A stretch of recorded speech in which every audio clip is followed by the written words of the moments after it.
KG, thank you so much for speaking to us. Um, must be exciting for you getting back into the swing of things. Tell us about how it's going to be back in the camp.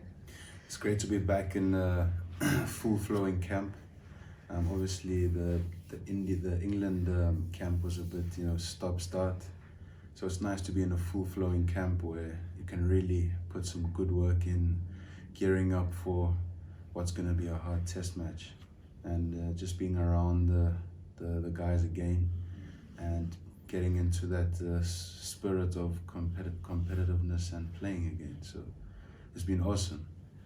You're looking very athletic as usual. How's the body feeling after coming off an injury?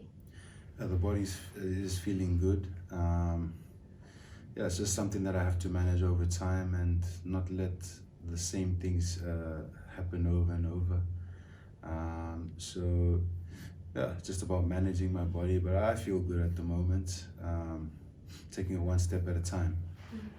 Test cricket obviously is something really exciting. Everybody's favorite format.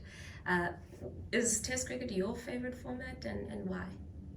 I think it is my favorite format because it challenges you in every way, and it challenges you on very different conditions as well. Whereas these days in one-day cricket, pitches are kind of like the same. You have high scoring games quite often. And not to say that I don't love one-day cricket and T20 cricket. I think they're great for the game, but I think Test cricket is my favorite. It just challenges you, especially when you're playing in different countries, the weather, the conditions, and it's just quite interesting for me to see how it all unfolds. Sometimes you're chasing the game, sometimes you're on top of the game, and sometimes it's even, and you have to work out ways, to get on top, and the other team is doing the same thing, and it's kind of like a thrill, it builds up to such a climax, and at the end, after all the hard work that you put in, especially when you've won, it's extremely rewarding, more rewarding than winning in any other format. How challenging is it from a mental aspect? Mentally, it is very challenging because you're playing international cricket, and naturally you're going to have to raise your intensity. Naturally that happens, and the intensity is always up, and so you'll find that mentally at the end of every day you're blown, so not only physically but mentally as well, because of the intensity that you put your mind through, and it happens naturally, and sometimes you actually have to gear up, so it's not about just staying on one gear, and that means gearing up means lifting your intensity by much more. So I think physically, mentally, and I mean mentally can be tactically, and also when you're behind, how do you deal with that? When you're on top, how do you deal with that? So I think as much as it is physical, I think it's more mental. How do you think COVID-19 is going to affect this? Because you weren't able to play the Sri Lanka Test tour in South Africa, so this will be your first Test series after COVID-19 struck, and with all these conditions, you're in a bubble, you have to play Test cricket. How do you think it's going to affect the output? I guess when we start playing, some people will have their preferences over whether they like a crowd or not. Obviously, the crowd brings in that excitement, and they bring in the theatrics, and they add on to the theatrics and the drama, and it's always nice to have people who cheer you on. But I mean, at the end of the day, for me, it's competitive out there, and we're playing cricket, and the other team is extremely competitive, and I don't think it changes much really, because the competitiveness naturally gets us going as athletes, or rather me. So you're playing a game to win, in good spirits as well. So I don't think anyone is going to drop their intensity, but the crowd just adds that fun element, the theatrics, as I said. And we will definitely miss the crowd, especially one in Pakistan. You know how fanatic their fans can be. But other than that, like I said, the competition, I think, will speak for itself. Let's move on to playing in Pakistan. This is your first trip to the country, I believe. What has it been like for you, just from firstly the travel requirements, and then also landing and experiencing how tight the security has been? I know that a lot of people found security as a concern. When you landed and you experienced everything, how has your perception of security concerns either changed or not? I have a lot of faith in the security. Hearing about it is definitely the way that it has been implemented from my experience. So I think I feel quite safe. I feel as if I can just focus on the cricket. I think the PCB have done a great job in ensuring that we are safe. Hats off to them. It's obviously not an ideal situation, and COVID is not an ideal situation as well. But you know, they made it work, and I'm glad to say that I've had a chance to tour Pakistan, because you know they hold such a prestige in international cricket, in the history of cricket. So the guys are really excited to be here. I mean, I've been to actually every country, and this is the only country that I haven't been to. And like I said, you know, they've had some greats of the game who've come from these parts, and it's just nice to be in the area where they've all come from and to play against this team in their home conditions. It's obviously not happened in your career, having played Pakistan at home, and that's going to be something different for you to experience. What are you expecting from the home side? I'm expecting Pakistan to come fighting. That's the one thing that they do. They've got some good players. So it's not going to be easy at all. I know they're going to fight. They've got some good bowlers, good batters, and it's definitely going to be a test match. We're going to have to, you know, earn the right to win, or test series. We're going to have to earn the right to win, and I'd love to go back home with the series trophy in the bag. South Africa's previous test tour to Pakistan, they won 2-0 here in Pakistan in 2007. Obviously, there was a completely different team in completely different times and conditions. But knowing that the last time that the two countries met up came out South Africa's way, does that give you a little bit of confidence, or just a little bit of something to look forward to, and think that it is possible for you guys to come out with a win? We know that we can beat any team in the world.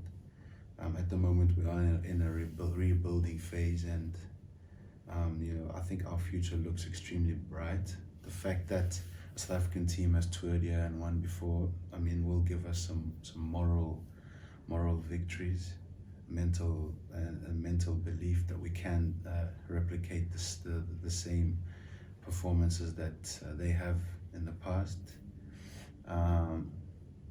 But at the same time, it's a totally new challenge. We are a new team, a building team full of some young energy, and it is really exciting.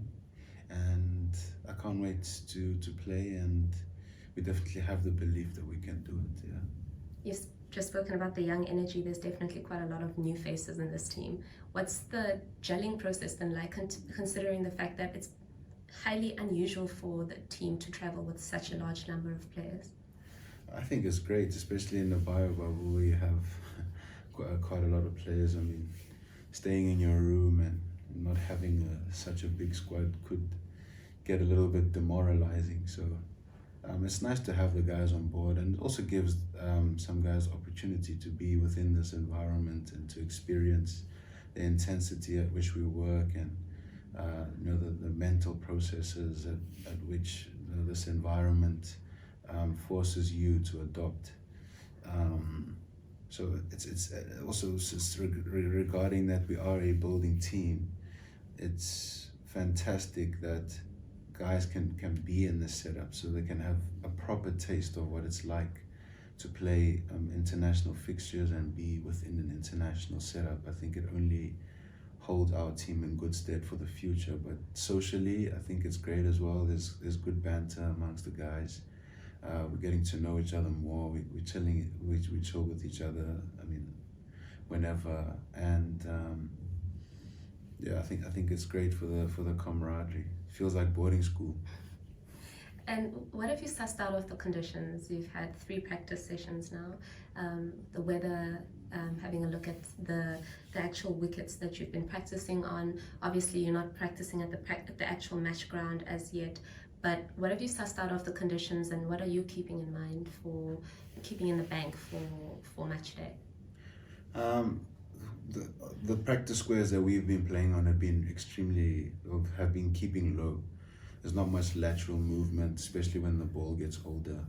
So we're suspecting that reverse swing is going to play a role. The batters have had to adjust to the ball, not bouncing as much as it does in South Africa. I mean, there's always a challenge. If it's not bouncing as much, then it's going to stay low. So they're going to have to adjust. As the bowlers, we're probably going to have to bowl straight the lines. I mean, this is cricket 101. Have to bowl straight the lines. There's not much lateral movement. So we're not sure about how the venue is going to play like, but we have an idea. So we'll just have to see what is offered to us when we get to the stadium. And in terms of just looking forward to the entire series as a whole, what are you guys going to have to do to maintain fitness? I know a lot was being said about Sri Lanka when they came to South Africa. Quite a few of their bowlers broke down. What are some of the physical things that you're going to have to look after to make sure that you stay in tip-top condition? Well, I think we've been preparing well. I think the bowlers have been doing their strength work, their flexibility work. I mean, the game has become so professional these days that you have fitness trainers who come with a lot of assistance when it comes to keeping your body right and being on the park. And everyone, all the bowlers, and also all the batters as well, all the players, they definitely do take it on board. And because of how professional the game has become, it's almost like a norm to actually put in quite a bit of work in the gym, whereas probably in the past it wasn't as emphasized. But there's a whole lot of data that is being collected, especially from the bowlers. So we've been doing that work. So we just got to hope that it pays off. But I mean, when you are in the game, you can't be thinking about whether you're going to get injured or not. I certainly feel, I speak for myself, that I've put in the work and it can only benefit. So I think the same goes for every other player. We've been working hard when it comes to our fitness, and I think we should be okay. And it helps that the weather's really mild. It's been really good weather outside. It's not that extreme heat that one expects in the subcontinent. Does it help that we're here in Pakistan during the winter? It definitely helps. It's not as hot, and you can conserve a lot more energy because the heat it drains your energy, and constantly have to be hydrating, and constantly have to change shirts, and I mean, it just saps your energy extremely quickly. So it helps that we are in the winter here in Pakistan. The weather is actually quite pleasant, if you ask me. It's not that bad. It gets hot, but there's still a bit of a breeze. It still gets pretty hot, but it's still a bit of a breeze. But I think what helps is that the guys have been playing cricket and long format cricket. So perhaps if you have a look at the Sri Lankan setup, they probably weren't playing a lot of long format cricket, and that was probably a determining factor of why they had so many injuries. So I think we've been playing, and I think we're good to go. We're nicely cooked. And finally, what would it mean to you to come out of here with a series win? It would mean the world. I mean, we've just won against Sri Lanka, and the guys have taken a lot of confidence out of that. And it's our first time touring Pakistan, and it would be nice to leave with a win, and climb up the ladder in the Test championship, and to restore, even more confidence, because we know the capabilities that we have as a team and as a country. So we just need to start showing that again, and just building on that. So it would mean the world. Sorry, one last question. Can we expect to see a little bit of that classic Kagiso Rabada aggression? I don't know. Talk to us about just playing aggressively in cricket, and why for you that's such an important part of your game. I think it's more like impulsive, no disrespect to the opponents, but I think it's just an impulsive habit. Maybe I guess sometimes I've crossed the line a little bit. That's just the way I always play. Obviously now with the rules, it seems like I never learn, but I'm gonna have to learn, right? Thanks very much for talking to us, KG.